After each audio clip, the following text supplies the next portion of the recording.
Hey, welcome to Graphic Policy Television GPTV. I'm Brett, and my hands is Traveling to Mars #2. I know we did a review of the first issue recently, and now the second issue. The third issue actually just came out in shops like a week or two ago, so I want to do it. I've loved this series, the first two issues, and wanted to cover the third one, but it felt a little weird doing a review of the third one on video without doing the other two, so here we are. It's written by Mark Russell, it's art by Roberto Meli, colorist by Chiara di Francia, lettering by Mattia Gentili, and published by Ablaze. So when it comes down to it, like, when I see a comic by Mark Russell, like, I'm expecting satire. Like, lots and lots of satire, lots of laughs, just ripping into whatever is going on in society, holding up a mirror to it, and just, skewering it is really comes down to it. But Traveling to Mars 2 really caught me off guard because it focuses on its main character, Roy Livingston, so much, like him as a person. This isn't so much skewering the mission, like making fun of this concept of the first person going to Mars. It's really kind of a sad focus on the person the comic revolves around. So Traveling to Mars as a whole, it's a story about who gets to Mars first. So they picked this guy named Roy, who has terminal cancer, thinking it's a one-way trip, so we're going to pick someone with cancer. He's going to get there, plant the flag, and literally die. The question is how is he going to do it? That's one thing that's going out there. So his corporate bosses, literally corporation, has picked him to try to get ahead of the competition because they can go a bit quicker because he's expendable, and they don't have to worry about like getting him back or anything like that. They also will pay off folks close to him to reward them for his journey. His mother's going to get $10 million. So he's like literally told no one what he's doing. He's just kind of got in the ship and got going. So the story, like the second issue, is really interesting because it really is that revelation of like what he's done, like his choice, the impact. And not just the impact on him, but those around him, like his mother, his ex-wife is kind of talked about, and it's really interesting in that I think the issue adds so much depth to Roy as a character. It adds this like this sadness and longing, and he's not as much of a, I mean, he's a screw up, but he's much more than just the screw up that's presented.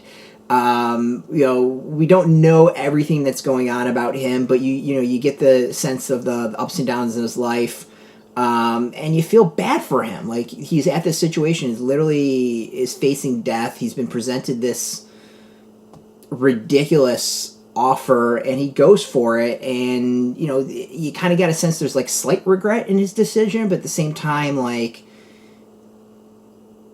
not. So yeah, and the thing is, like, what Russell has done is just, I mean, he's really created this second issue that is a fantastic focus on this character and really just adds so much depth to it. Like, going into it, because it's Mark Russell written, you expect so much satire, a lot of laughs, and just ripping apart society, and he doesn't. He really kind of just flips things in the second issue and makes it a lot more, not melancholy, but a lot of reflection. But it's Russell, so there's got to be some satire and laughs to it, and all that does come from Roy and his partners. Like he has a lot of observations about the trip, the ship, like what he's been equipped with, and his interactions with these robots that are around with him, the design flaws of like the engineers that they put into this. It's all really, really funny. And then Russell's been having fun with these robots that are on Roy's journey and the robots that are learning from Roy. And since he's kind of a screw up, you can see the robots like slowly tweaking, and like they too become screw ups in a lot of ways. The art, I think the series is really good.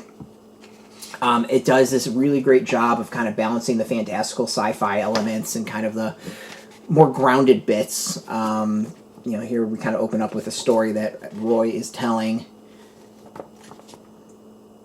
So yeah, I mean, I think it's really kind of fascinating of just how well the art presents itself. It's not this like futuristic story art-wise that's distracting.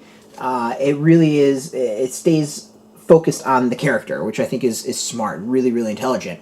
So overall, like the series to me really surprised, and I haven't read the third issue yet. I kind of want to do the reviews of the first two, and then I'm going to dive into the third one, which we'll get out relatively soon. But the series, I think, really surprises me in that it's not quite the biting satire that I expected, and really is this interesting focus on the person who's going on this trip, and kind of how shitty it all is. So yeah, I'm excited to read the third issue. I'm really pumped for it. I mean, this is fantastic stuff. I think Mark Russell as a writer is absolutely amazing. If you've never read his work, I think he's one of the best satirists that are out there. And this and some of his other stuff too is showing that he's far more than that. Like he can do that and so much more. So highly recommend it. Really great series, sci-fi, awesome. You can go get this. It is in shops now. We got a link beneath this video. Put in your zip code to comic shops near you. No shop, no problem. We do have some links where you can purchase your own. There'll be affiliate links, so we do get a small percentage. By doing that, you'll support our site. So thank you. Just watching our video support us, so thank you for that. If you're into comics, you can check us out every single day at graphicpolicy.com. We're on Twitter, Facebook, YouTube, Tumblr, Instagram, TikTok, and Mastodon, all at Graphic Policy, keeping it nice and consistent. Until next time, keep reading those comics, and keep it geeky.